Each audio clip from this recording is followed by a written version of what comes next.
আসসালামু আলাইকুম সবাইকে। আজকে আমরা যেটা করব সেটা হলো কারেন্টের একটি এক্সপেরিমেন্ট। আমরা আজকের এক্সপেরিমেন্টে দেখব যে ম্যাগনেট আর কারেন্ট কিভাবে একটা থেকে আরেকটা রূপান্তর করা যায়। তো আমাদের এই রিলেটেড সূত্রটা আসলে দিয়েছিলেন মাইকেল ফ্যারাডে। উনি প্রথম আমাদেরকে দেখান যে সে কথার কথা এমন কোনো একটা বর্তনী বা সার্কিট আছে যেটার জন্য কোনো ব্যাটারি নেই। তার মানে সেখানে তো আসলে কোনো কারেন্ট পাওয়ার কথা না, যেহেতু ব্যাটারি নেই। কিন্তু উনি দেখান যে যদি আমরা কোনো ম্যাগনেট বা চুম্বককে খুব দ্রুত গতিতে আনা নেওয়া করতে থাকি তাহলে ব্যাটারি ছাড়াই সেখানে কারেন্ট তৈরি হয়ে যায়। তো এই যে সূত্রটা সেটাই আমরা আজকে প্রমাণ করব এবং এই সূত্রের মাধ্যমে আমরা যেটা বুঝতে পারবো সেটা হলো কি করে চুম্বক থেকে কারেন্ট পাওয়া যায়। তো আমাদের এই এক্সপেরিমেন্টটা করার জন্য লাগবে হলো একটি গ্যালভানোমিটার। এই যে গ্যালভানোমিটারটা আছে, যখন এর কাঁটা বিক্ষিপ্ত হবে বা বিচ্যুতি দেখা যাবে তখন আমরা বুঝতে পারবো যে কারেন্ট এখানে আসলেই সাপ্লাই হচ্ছে। যেহেতু এর সাথে এখনো কোনো তার লাগানো হয়নি, এজন্য এখন দেখো যে এই গ্যালভানোমিটারের কাঁটাটা জিরোতে আছে। আমাদের লাগবে হচ্ছে একটি সলিনয়েড। সলিনয়েড বলতে আমরা আসলে কি বুঝি দেখো তো। সলিনয়েড বলতে আমরা বুঝি যে পুরো জিনিসটা কপার দিয়ে লাগানো এবং স্কচটেপ দিয়ে বাঁধার কি, তাই দেখা যাচ্ছে না, এবং নিচে এই দুইটা পোর্টের সাথে সে কানেকশনটা আছে। তো আমরা যেটা করব সেটা হলো যে এইটার মাঝে তার দিয়ে কারেন্ট সাপ্লাই শুরু করব। আমাদের লাগবে হচ্ছে একটি ম্যাগনেট, কারণ আমরা জানি যে যখন কোনো পেঁচানো তারের মাঝে আমরা কোনো চুম্বক রেখে দেই বা চুম্বকীয় পদার্থ রেখে দেই তখন সেখানে কারেন্টের পরিমাণ অনেক বেড়ে যায়। এছাড়াও আমরা যেটা করব সেটা হলো আমরা দুইটা ম্যাগনেট নিলাম।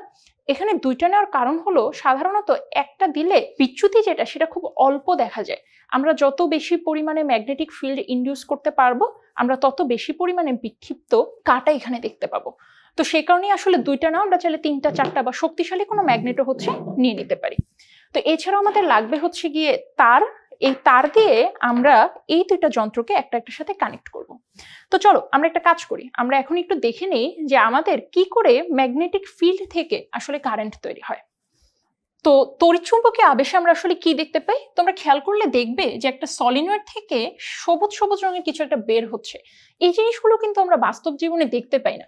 এগুলোকে আমরা বলে থাকি হলো ম্যাগনেটিক ফিল্ড বা চৌম্বকীয় বলরেখা। তো চৌম্বকীয় বলরেখা বলতে বোঝায় সে কথার কথা আমার কাছে যদি একটি বার ম্যাগনেট থাকে যার এক পাশে হচ্ছে নর্থ এবং অন্য পাশে হচ্ছে সাউথ, তো স্বাভাবিকভাবে আমি যদি এখানে আশেপাশে কোনো লোহা নিয়ে আসি তাহলে আমি কি হবে, ওকে অ্যাট্রাক্ট করে নিবে, এটাই হওয়ার কথা। এই যে অ্যাট্রাকশনটা, এই চুম্বক আর এই যে লোহাটা তারা তো কোনো কিছু দিয়ে সংযুক্ত না, তারা তো কোনো তার দিয়ে বা আমি তো হাত দিয়ে তাদেরকে একসাথে স্পর্শ করে রাখিনি। তাহলে নিশ্চয়ই একটা অদৃশ্য বল আছে যার মাধ্যমে এই লোহাটা চুম্বকের সাথে লেগে যাচ্ছে। তো সেইটা ইমাজিনেশন করার জন্য আমাদের যে জিনিসটা জানা লাগে সেটা হলো চুম্বক বলরেখা। তো গ্রিন কালারের লাইনগুলো নর্থ পোল থেকে বের হয়ে সাউথ পোলে ঢুকছে। চুম্বক বলরেখা যত ঘন হবে এবং যত বেশি হবে তার মানে ওই চুম্বকের তত বেশি পরিমাণে চুম্বক শক্তি আছে। সে কথার কথা আমার কাছে যদি একটা ম্যাগনেট থাকে তাহলে যে পরিমাণ চুম্বক বলরেখা বের হবে দুইটা ম্যাগনেট থাকলে তার চেয়ে অনেক বেশি এবং ঘন চুম্বক বলরেখা বের হবে, কারণ সেটা বেশি শক্তিশালী। তো যখন আমরা কোনো একটা তড়িৎ বর্তনী, এবং সেখানে কিন্তু কোনো ব্যাটারি থাকতে পারবে না, কোনো তড়িৎ বর্তনীর আশেপাশে যখন আমরা এটা আনা নেওয়া করি তখন কি হয় বলতো, তখন হয় যে কথার কথা আমি একে আনা নেওয়া করছি। তাহলে প্রথমে এই তড়িৎ বর্তনীর কাছে আমাদের এই যে জিনিসটা এটা গেল, তারপর এটা আবার দূরে সরে গেল, আবার গেল, আবার দূরে সরে গেল। অর্থাৎ আমি এটাকে মুভ করছি বারবার বারবার, একে আমি এরকম করে যখন মুভ করব তখন এর মাঝে একটা ইন্ডাকশন বা আবেশ তৈরি হবে। এখান থেকে আসলে ইলেকট্রোম্যাগনেটিক ফোর্স বা তড়িৎ চুম্বকীয় বলের উৎপত্তি। তাহলে চলো একটা কাজ করি, এবার আমরা একটু দেখি যে আসলেই আমাদের ফ্যারাডের সূত্রটা সঠিক কিনা। তো চলো আমরা একটা কাজ করি, আমরা প্রথমে এই দুটো যন্ত্রকে তার দিয়ে কানেক্ট করি।